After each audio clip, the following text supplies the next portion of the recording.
Hey everyone, Slick Pits here. Today, I think our nation's hurting just a little. So, uh, yesterday in Texas, in a elementary school, an 18-year-old walked in there and murdered 21 people, 19 children and 2 adults. And the past 24 hours really has been a reflection. I think everybody in the nation is reflecting on what happened, what could we have done differently. Uh, I think everyone is a little deep in thought right now. Our hearts go out to the families of the lost. Um, these were children, these were innocent little ones that were, a couple days away from summer. And we all remember what those days were like when we were 10 years old and ready for summertime. And for 19 kids right now, there's not going to be summer barbecues. There's not going to be summer birthdays and baseball games and all the good stuff. And there's going to be families now that are going to be reeling forever. I've had quite a few friends that have lost their children to whatever reason, and every one of them will tell you it is a pain you never get over. You will never put that away. You can never get over the loss of your child. As a father, I can only imagine what the pain they're going through is like. It's immeasurable. The cries today are, when does it stop? When does it end? What do we do? What are the answers? Here's a fact. The answer to a bad guy with a gun is a good guy with a gun. That's just a fact. 50 million gun owners yesterday didn't kill anyone.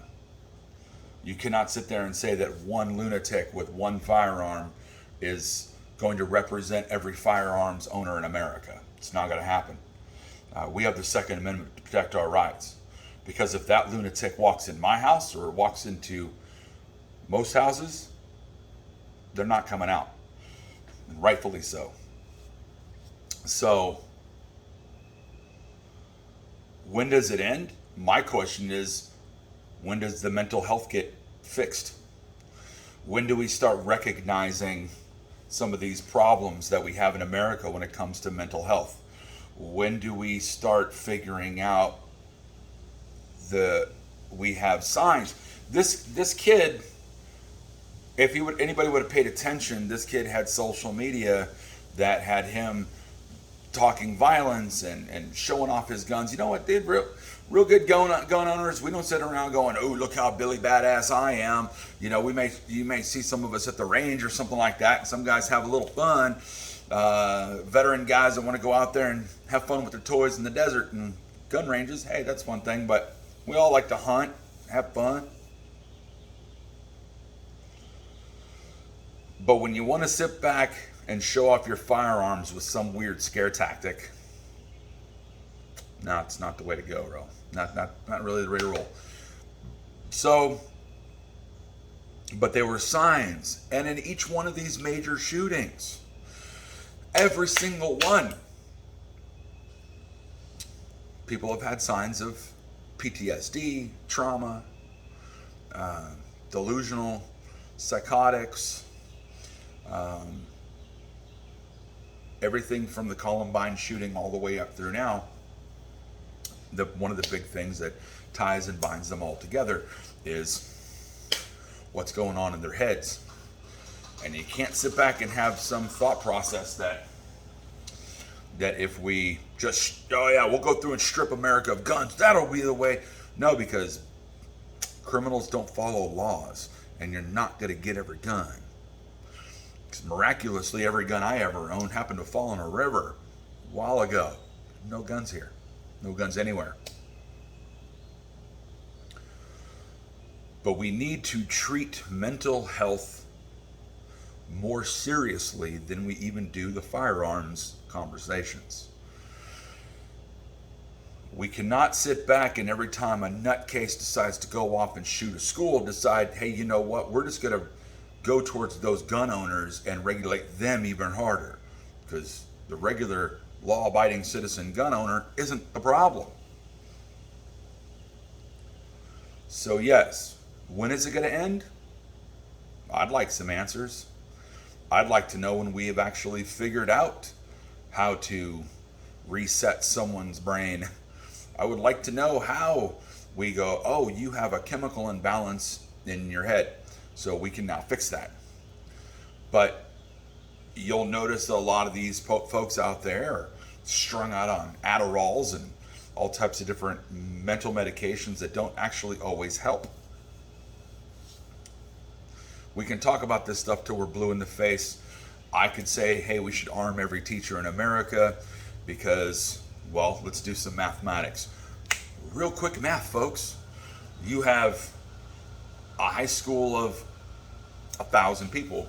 Oh, there's someone here. Hey, male guy's here. We'll do the quick mathematics, folks. Here you go. If you have a high school of 1,000 kids and you have one armed security guard who happens to be at point A and gunshots ring out at point B, first off, how long does it take anybody to let this person know that it's going on? Secondly, how long does it take to respond? We noticed from the shooting last week inside the grocery store how many people can die in under 60 seconds. Countless. And you have a school that had a bunch of kids in one classroom. It's like shooting fish in a barrel. It's pretty simple.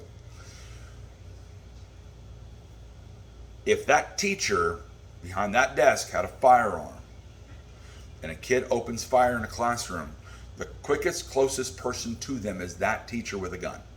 Period. There's no argument. Now, using blanket statements, obviously people are going to throw it at me. Hey, Slick Pits, man, but you can't ask 70-year-old little Miss Smith to be able to want to have to carry a firearm. You're right, can't. There are countless teachers out there in America, in every school, every single school. There you have teachers that are not willing or not able to carry a firearm, no matter how much training you give them. I think all teachers should be able to not only carry a firearm, but be put through continual training.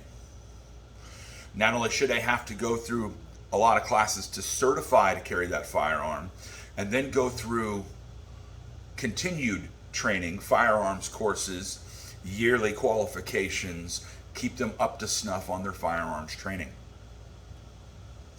Does carrying a firearm in a classroom now mean that that teacher is no longer focusing on the students and they're focusing on that gun and this church? No, not at all. Because you know what? There's millions of Americans every single day walk around with guns in their waistbands, guns on their hips, guns. And you know how often they think about that gun in their hip? They don't. It's a part of everyday life. You put on your gun like you put on your belt. It becomes second nature. Hell, law enforcement every day walk around with a gun on their hip, and half of them, if they're good at their jobs and they know how to talk, have no freaking usage for the gun on their hip because it just sits there and it's a part of their uniform. The gun just becomes secondary. It's there. It's a tool. But again, yes, not every teacher in America is going to be able-bodied and going to be even willing to carry a gun. Shoot, how many teachers out there are anti-gun? So, what's the answer? If you call 911, end of the day, what's the response time to that school and to the actual situation itself? 5 minutes? 10 minutes? And for my deaf friends, 10 minutes? How many kids are going to die in the first 60 seconds? How many are going to die in the second 60 seconds? If you think you have an answer, please drop it in the comments below. What is your thought? I want to know, how do you stop an active shooter in under 60 seconds? What is the fastest, most effective way? And I'll tell you all a big, crazy little piece of knowledge. Your little signs that say gun-free zone have never saved a single life. None. Zero. Never saved a life with a gun-free zone sign. However, if shooters know that there's a chance that their actions will be met with firepower, they may change that thought process. And yes, I fully know that if I happen to be a veteran that's in your high school that happened to volunteer, and if I had a gun on my side, that I may be the first target. Good. That's the point. I would rather have thousands of volunteers nationwide that'd be willing and able, to go into schools on a daily basis to watch over our kids. Paid or volunteer, I don't care, that doesn't matter. But to have off-duty officers, to have parents and other veterans that are willing to go in and help patrol on a daily basis throughout their schools, fully armed. Yes, that makes that parent or teacher, whoever has the gun, one of the first targets, because the shooter may know, holy crap, I do know that when I go in there, that's going to happen. But I would rather them come for me first and take that opportunity to take them out versus that opportunity that they're given to go take out a bunch of individuals, a bunch of innocents. I don't have all the answers. I never claim to, and I never will claim to, but nobody has the perfect answer. There's no perfect answer. You will never get rid of firearms, and that's not a travesty. We're protected by the Second Amendment. And trust me, the Second Amendment is way more important than your feelings on firearms. I'll stand by that till the day I die. I am a true red, white, and blue, all the way proud American and a United States Marine. You won't take any guns from me. You won't take any guns from any of my brothers and sisters. So, but we are also willing and able-bodied to stand up and protect those that can't protect themselves. So now it's time for real conversations to happen, real talks in our local governments, our state governments, and our federal governments on what do we do? More protection for our kids? More protection does not mean strip guns. It's not the way to do it. But we can add things into our schools. We can do things. But I'm going to leave that at this. Today we pray. Today we pray and we mourn those that have been lost. Today we'll pray for Texas. Today we pray for those parents and the family members of those kids. And we just pray that this stuff never happens again.